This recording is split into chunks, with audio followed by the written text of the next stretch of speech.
हरियाणा का पानी रोकने पर वहां की सिंचाई मंत्री, हरियाणा की सिंचाई मंत्री श्रुति चौधरी भड़की पंजाब के सीएम भगवंत मान पर। पंजाब की सरकार गैर जिम्मेदार है। श्रुति चौधरी ने कहा कि पानी रोकना लोकतंत्र के खिलाफ है। पानी रोककर पंजाब ने अन्याय किया है। हरियाणा सरकार पानी संकट से निपटने को पूरी तरीके से तैयार है। 8 से 10 दिन में सामान्य स्थिति हो जाएगी, पानी की आपूर्ति हो जाएगी। जो वाटर क्राइसिस है उस पर भी बोली है श्रुति चौधरी। उन्होंने कहा कि जल संकट पर हरियाणा आम आदमी पार्टी की चुप्पी पर भी सवाल श्रुति चौधरी ने उठाए। श्रुति चौधरी ने कहा कि हरियाणा के हक का पानी हर हाल में हरियाणा को मिलेगा। ऑपरेशन सिंदूर पर सिंचाई मंत्री श्रुति चौधरी ने बड़ा बयान दिया और कहा कि ये भावनात्मक ऑपरेशन था। पीएम मोदी के मजबूत नेतृत्व में पाकिस्तान में घुसकर आतंकवादियों को खत्म किया।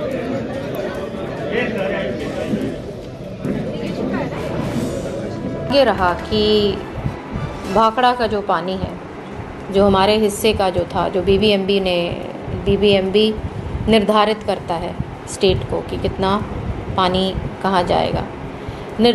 निर्धारित करने के उपरांत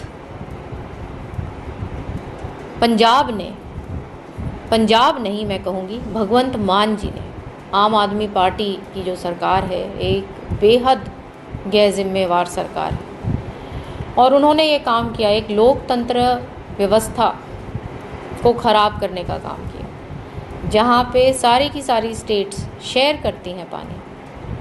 और आज वो कह रहे हैं कि पानी की कोई कमी नहीं है हरियाणा में। आप देखिए कि पीने के पानी की कितनी दिक्कतें लोगों को आ रही हैं। आज भी मैं गांव दक्षिण हरियाणा का क्षेत्र से हम लोग ताल्लुक़ रखते हैं और आज भी मैं कितने गांव में गई और वहाँ पे टैंकर भेजने की अब नौबत आ गई है। तो इस प्रकार से जो वाटर वर्क्स जो हैं खाली भी कई जगह अब देखने को आ रहे हैं, लेकिन सरकार पूर्ण रूप से तैयार है और कमी नहीं आने देंगे। ये आगे सिर्फ 8-10 दिन की बात है, क्योंकि 21 तारीख से तो वो नई अकाउंटिंग शुरू हो जाएगी और भाखड़ा का पानी फिर से उसी मात्रा में शुरू। तो हमारे साथ नील गर्ग जुड़े हुए हैं, आम आदमी पार्टी के नेता हैं। सर, बहुत बहुत स्वागत है आपका न्यूज़ 18 पंजाब पे।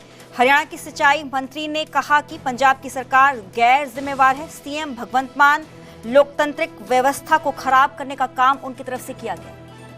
गैर जिम्मेदार हम हैं या हरियाणा की गवर्नमेंट है जो अनारकी फैलाता है, जो लोग किसी को लूट करने की कोशिश करते हैं और लोकतंत्र का गला घोटते हैं। गैर जिम्मेदार वो होते हैं या वो होते हैं जो अपने हक के लिए लड़ते हैं।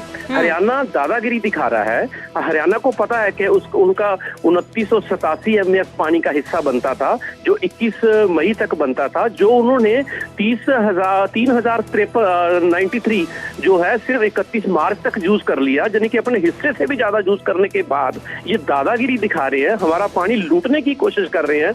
यदि भगवंत मान ने पंजाब की लूट को बचाया है तो वाह, ये क्या बात है। तो वो गैर जिम्मेदार हो गया, वो लोकतंत्र के विरुद्ध हो गया। आप बड़ा लोकतंत्र के हक में काम कर रहे हो।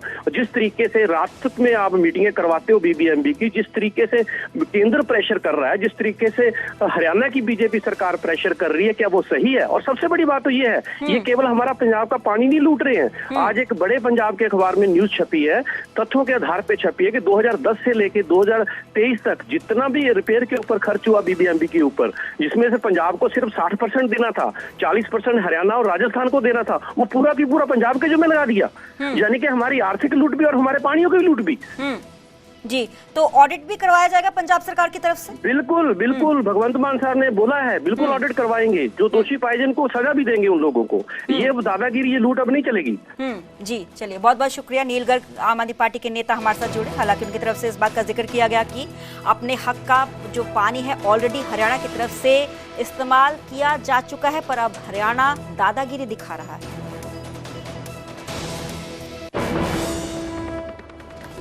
हरियाणा के मंत्री अनिल विज ने कांग्रेस पर तीखा निशाना साधा और कहा कि कांग्रेस अब पार्टी नहीं, गुटों का गठबंधन है। अनिल विज ने कहा कि 9 महीने बाद भी नेता प्रतिपक्ष तय नहीं हुआ। लीडर ऑफ ऑपोजिशन अलग सत्ता में आ जाते तो सीएम चुनने में भी 9 महीने का समय लग जाता।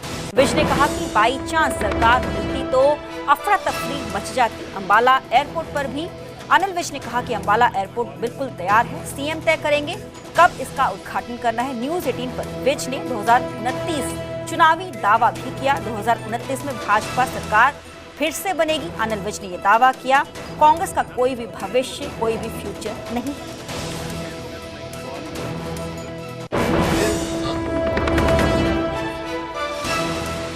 ये तो कुछ गठबंधन है, कुछ ग्रुप्स हैं जो आपस में जुड़े हुए हैं और इनकी डिसीजन लेने की कैपेसिटी भी पूरी तरह से खत्म हो चुकी हुई है।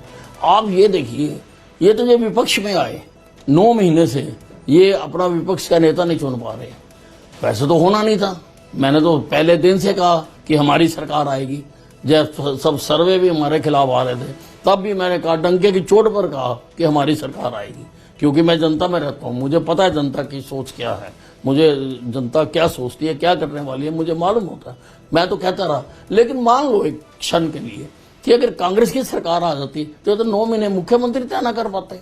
देखते हैं आप भविष्य क्या देखते हैं हरियाणा के अंदर भारतीय जनता पार्टी? नहीं, भविष्य में भी भारतीय जनता पार्टी की ही सरकार आएगी। आप ये आज वाला मेरा जो प्रोग्राम है इसको आप अपने पास सेव करके रखना। मैं आज कह रहा हूं कि अगली सरकार भी हरियाणा में भारतीय जनता पार्टी की बनेगी। तो अनिल विज ने कांग्रेस पर तीखा निशाना साधा और कहा कि कांग्रेस अब तक पार्टी नहीं, गुटों का गठबंधन बन चुकी है। ग्रुपिज्म बहुत ज्यादा है कांग्रेस पार्टी में। 9 महीने बीत चुके हैं। अक्टूबर में इलेक्शंस हुए थे पर मई का महीना आ चुका है, पर अभी भी leader of opposition Congress party तय नहीं कर पाई है। अगर सत्ता में आ जाती कांग्रेस पार्टी तो सीएम चुनने में भी इनकी तरफ से 9 महीने लगा दिए जाते। बाई चांस सरकार मिलती तो अफरा तफरी इस पार्टी में मच जाती। ऐसे निशाने अनिल विज की तरफ से साधे गए हैं कांग्रेस पार्टी पर। अंबाला एयरपोर्ट पर बातचीत अनिल विज ने की और कहा कि अंबाला एयरपोर्ट पूरी तरीके से बनकर तैयार है। उसका उद्घाटन कब करना है ये जो चीफ मिनिस्टर है नायब सिंह सैनी वो तय करेंगे। बात करेंगे सीएम नायब सिंह सैनी की। आज पलवल और गुरुग्राम दौरे पर रहेंगे सीएम नायब सिंह सैनी। पलवल में शहीद दिनेश शर्मा के घर जाएंगे सीएम नायब सिंह सैनी। दुख जो है वो साझा किया जाएगा। शहीद दिनेश शर्मा को श्रद्धांजलि देने पहुंचेंगे। पुंछ में गोलीबारी में शहीद हुए हैं लांस नायक दिनेश शर्मा। तो आज पलवल और गुरुग्राम दौरे पर होंगे सीएम नायब सिंह सैनी। पुंछ में गोलीबारी हुई थी, किस तरीके से पूरे जो सिचुएशन थी, माहौल था पूरा क्रिटिकल, तनावपूर्ण बना हुआ था। तो उस पूरे माहौल में ही जब इंडिया की तरफ से भी मुंह तोड़ जवाब दिया जा रहा था तो उसी दौरान दिनेश शर्मा शहीद हुए थे। तो उनको श्रद्धांजलि आज दी जाएगी। सीएम सैनी की तरफ से उनके घर जाएंगे और परिवार के साथ दुख साझा किया जाएगा।